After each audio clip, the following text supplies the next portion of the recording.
নানা জল্পনা কল্পনা ও পাল্টা হুঁশিয়ারির পর অবশেষে ওমানের মুখোমুখি হয়েছে যুক্তরাষ্ট্র। ইরানের প্রতিনিধি দল মাস্কাটাতে ইরান ও যুক্তরাষ্ট্রের মধ্যকার কূটনৈতিক আলোচনা ঘিরে নড়েচড়ে বসেছে আন্তর্জাতিক পরিমণ্ডল। হলেও সংশ্লিষ্ট একটি বিশ্বস্ত সূত্রের মাধ্যমে নতুন নতুন কিছু তথ্য সামনে এনেছে আল জাজিরা।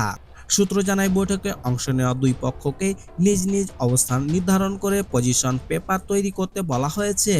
ওই নথিতে উভয়ের পক্ষে আলোচনার জন্য গুরুত্বপূর্ণ ইস্যু, অগ্রাধিকার এবং তাদের লাল সীমারেখা বা অন্য শত সুস্পষ্টভাবে উল্লেখ থাকবে।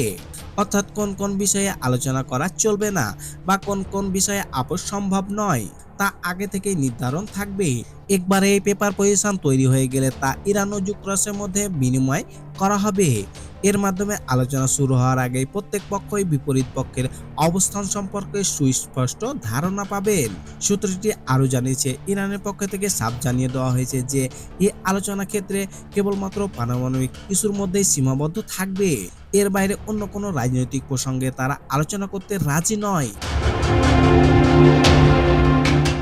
এছাড়াও আলোচনার কাঠামো নিয়েও রয়েছে জটিলতা। তবে এখনো পরিষ্কার নয় এই বৈঠক সরাসরি মুখোমুখি হবে নাকি ওমানের মধ্যস্থতাকারীরা এক পক্ষ থেকে অন্য পক্ষের কাছে বার্তা পৌঁছে দেবে।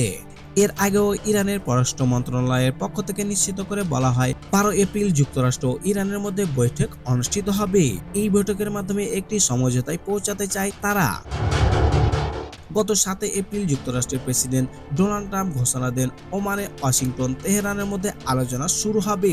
জানা গেছে, মার্কিন বিশেষ দূত সি-ফুড কাফের নেতৃত্বে দিচ্ছেন যুক্তরাষ্ট্রের পক্ষে, আর ইরানের প্রতিনিধিত্ব করছেন পররাষ্ট্রমন্ত্রী আব্বাস আরাকচি। মধ্যস্থতায় থাকবেন ওমানের পররাষ্ট্রমন্ত্রী বদর আল সাইদি। এই আলোচনার প্রতি পদক্ষেপের ইঙ্গিত দিচ্ছে ইরান। যুক্তরাষ্ট্রের সম্পর্কে জটিল সমীকরণ কোনো সিদ্ধান্ত পৌঁছাতে হলে দুই পক্ষকেই দারুণ সতর্কতার সঙ্গে এগোতে হবে। পরমাণু কর্মসূচি নিয়ে চলা এই আলোচনার দিকে দৃষ্টি এখন সবার, উত্তেজনাও বাড়ছে।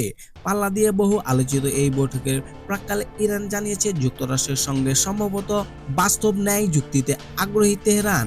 এ ব্যাপারে ইরানের সর্বোচ্চ নেতা আয়াতুল্লাহ আলী খামেনির জ্যেষ্ঠ উপদেষ্টা আলিস খান বলেছেন, পারমাণবিক কর্মসূচি নিয়ে যুক্তরাষ্ট্রের সঙ্গে একটি বাস্তব ও ন্যায্য চুক্তি করতে চাইছে ইরান।